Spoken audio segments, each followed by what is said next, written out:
My name is Meryl Streep.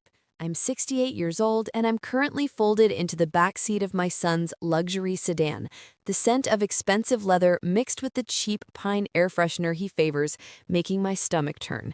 I was supposed to be a surprise, a fun little prank after he'd forgotten our weekly lunch date for the third time.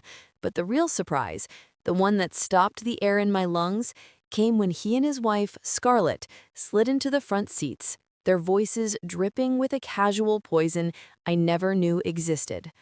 "So it's all set for Saturday?" Scarlett asked, reapplying her lipstick in the rearview mirror. Tom said the faulty wiring in the bathroom is the perfect excuse. A little water on the floor, the old hairdryer, it'll look like a tragic accident. My son, Chris, my only child, the boy I raised on my own, sighed. I know. It just feels messy. He said it not with remorse, but with the annoyance of someone planning a tedious chore. Messy is better than broke, darling, Scarlett purred. Think of the house, the savings, the life insurance. $750,000 will clear our debts and then some. We can finally take that trip to Bali. My blood ran cold. My brother, Tom, had suggested this? They were talking about me, my life, my home, everything I had worked for reduced to a dollar amount and a trip to Bali. Before I tell you what happened next, let me know in the comments below if you have ever been underestimated or betrayed by the ones you love most. And please, hit that like button and subscribe to join me for more stories about shocking family secrets and the sweet, patient taste of justice. Raising Chris was the singular focus of my life. After his father left when Chris was just 2, it was just the two of us against the world. I worked 2 jobs, clipping coupons and mending my own clothes so he could have the best of everything.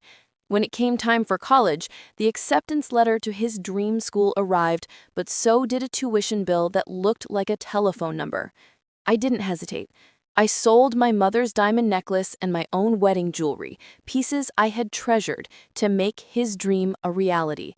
I saw it not as a sacrifice, but as an investment in his future, in our future. He met Scarlett in his final year. She was ambitious and beautiful, with a taste for things I knew we couldn't afford. But Chris was smitten, and I wanted him to be happy. After they married, their lifestyle grew grander and grander. Lavish vacations, designer clothes, a car I knew was beyond their means. I assumed they were successful. I never imagined they were drowning in debt, looking at my modest savings fund as their personal bailout fund. And my brother Tom, that was the deepest cut. After he lost his senior management job a year ago, I'd supported him and his wife Julia, dipping into my retirement fund to help them with their mortgage. I'd listened for hours as he lamented his bad luck. To learn that he was the architect of my murder, repaying my kindness with a plot to end my life, shattered the final vestiges of my faith in the family I was born into. That night, crouched in the dark of Chris's car, I didn't cry. The shock was too deep, the betrayal too absolute. A strange calm washed over me. Dead? A cold, Fine. hard clarity. I would give them exactly what they wanted. I would die, but I would do it on my own terms. My neighbor, Sandra Bullock, is a retired ER nurse with a spine of steel and a garden that's the envy of the neighborhood. The next morning, over a cup of her strongest coffee, I told her everything.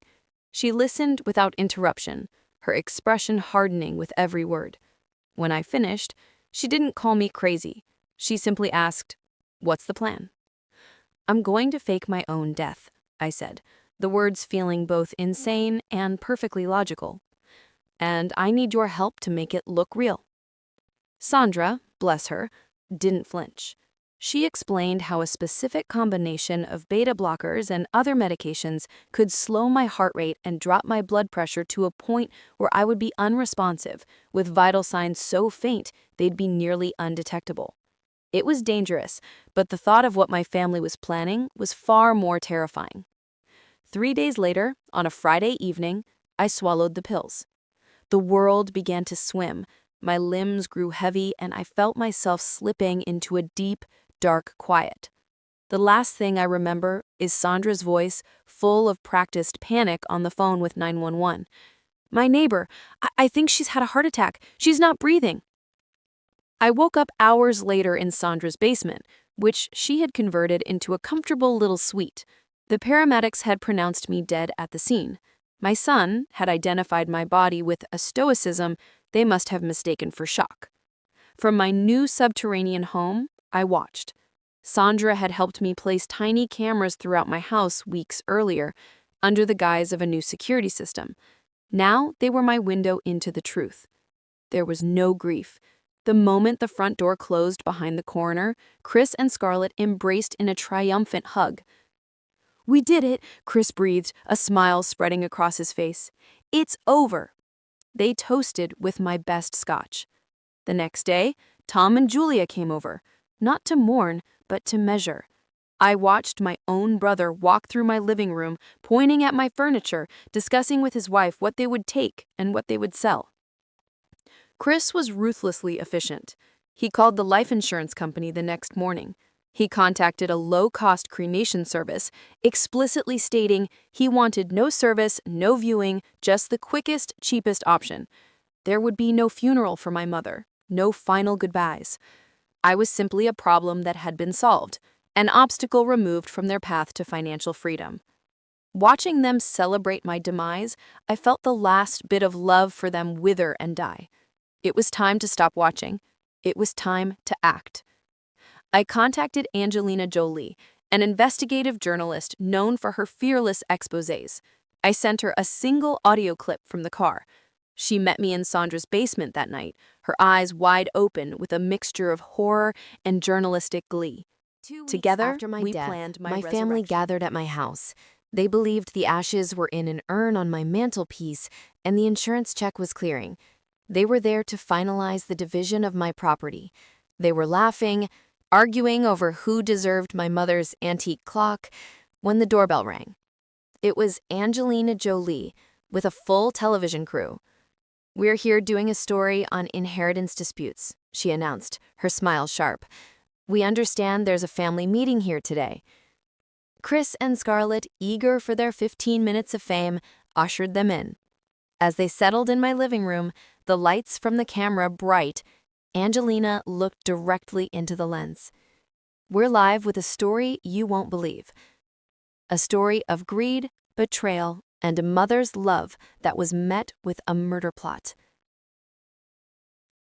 On cue, I walked in from the kitchen. The silence was absolute.